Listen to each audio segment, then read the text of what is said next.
আসসালামু আলাইকুম। বন্ধুরা কেমন আছেন? চলে আসলাম আপনাদের সাথে একটু কথা বলার জন্য। আজ কিন্তু আমার গাছের ফুলগুলো সব ফুটে গেছে, দেখেন কি সুন্দর ফুল। হ্যাঁ দেখেন সবগুলো কিন্তু একে একে ফুটে গেছে। আর আমি আসছিলাম অবশ্যই ফুলগুলো ফুটেছে কিনা। আর আমি অবশ্যই এখানে ভিডিও করি, সুন্দর ভিডিও দেখে আপনারাও দেখেন। আমার বাসার পাশে যেহেতু আমারই নিজেদেরই আমাদের আঙ্গিনা। হ্যাঁ, তো সবাই দেখেন ভিডিও কিন্তু আপনাদের জন্য। তো সব একে একে সব ফুলগুলো দেখেন ফুটে গেছে, দেখছেন কি সুন্দর ফুল ফুটেছে। এখান থেকে কিন্তু বিচি হবে, এই বিচিটা অবশ্যই খাওয়া যায়। হ্যাঁ, বাদামের মতো কিন্তু খাওয়া যায়, বুঝেছেন। আর লাল শাকগুলো দেখেন সব কিন্তু নষ্ট হয়ে যাচ্ছে, যেহেতু আমরা এত খাবো কী করে বলেন। আসলে খাওয়ার মতো এত খাওয়া যায় না, এত খাবো কী করে। আমার ধনিয়া পাতাগুলো অবশ্যই ফুল হয়েছে, অনেকগুলো ফুল হয়েছে। ভাবলাম যে ধনিয়া রোদাতে অনেক খেয়েছি, এত খেয়ে পাচ্ছি না, বুঝছেন। আর পালং শাকগুলোই অনেক বেশি হয়ে গেছে, ওই দেখেন পালং শাক। আর আমার সূর্যমুখী ফুলগুলো সব ফুটে ফুটে আমার দিকে কিন্তু তাকাই আছে। তারপরে আমার অনেক ভালো লাগছে আসলে এই বাগানে যখন আসি, আমার ভীষণ ভীষণ ভালো লাগে। সামনে আছে আখের বাগান, আমরা আখ লাগাইছি, অবশ্যই আখ খেতে ভালো লাগে, তো আখ লাগাইছি। আর এই পাশে আছে লাল শাক, তারপরে তরমুজের গাছ আছে পাশে, দেখেন তরমুজের গাছ আছে। তো মানে মোট কথা এক কথায় অনেক ভালো লাগে আমার এখানে আসতে। আর সূর্যমুখী এগুলো কিন্তু ফোটেনি এখনও, দেখেন এখনও ফোটেনি, এগুলো ফুটবে, বুঝছেন। এগুলো ফুটবে, এগুলো হয়তো কাল পরশুর ভিতর ফুটে যাবে। এই যে দেখছেন, আমি একটু দেখাই।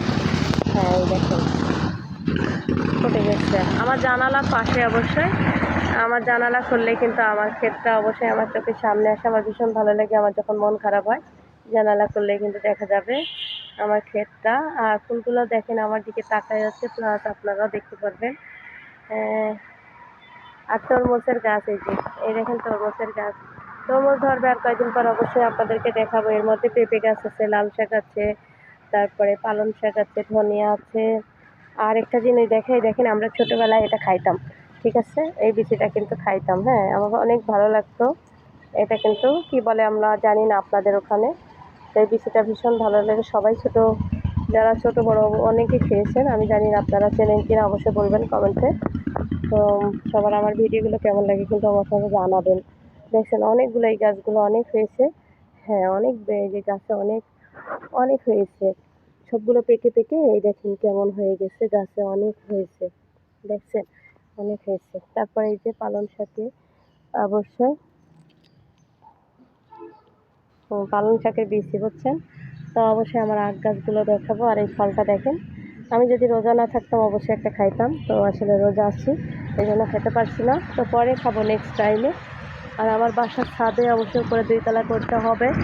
আপনাদের ভাইয়া দেশে আসলে অবশ্যই উপরে 2 তলাটা কমপ্লিট করে নেবো, আমরা উপরে থাকবো আর কি।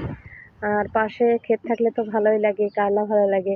তো বেগুন গাছে আসলে কটা বেগুন তুলবো আর কটা টমেটো উঠাবো। তো আমি আসলে ক্ষেতের ভিতর চলে গেলাম। এর মধ্যে অবশ্যই আজকে কটা গাজর উঠাবো, বুঝছেন। দেখি গাজর কেমন উঠানো যায়। উঠছে না, অনেক শক্ত মাটি, গাজর উঠাতে পারছি না কারণ শক্ত মাটি, বুঝলেন। ও এই দেখেন আমার আখের ক্ষেত, গাজর উঠাতে পারলে উঠাই দেখাইতাম। কালকে ভিডিওতে বসে গাজর উঠাচ্ছিলাম, এই দেখেন গাজরের 3টে মাথা হয়েছে, দেখছেন 3টা 4টা মাথা হয়েছে। মানুষের এমন 3টা 4টা নাকি মাথা হয়, তো আমার গাজর গাছের এমন হয়েছে। তো সবাই ভালো থাকবেন, আল্লাহ হাফেজ।